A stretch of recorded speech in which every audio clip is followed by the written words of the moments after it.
ইস, আমার অনেক খিদে লাগেছে। দেখি তো আমার আম্মু যেহেতু বাসায় কোনো খাবার লাগছে নাকি। ওয়াও, আমার যেহেতু তো নুডলস রান্না করে রেখেছে। অনেক মজা হবে।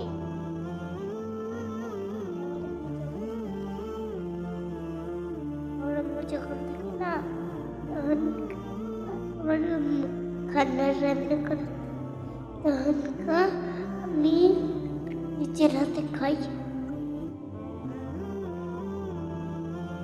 আমার জন্য সবাই দোয়া করবেন যেন খানা খেয়ে দেশের পড়ালেখা করতে পারি, দেশের পড়ালেখা করে যেন আমি আলেম হতে পারি।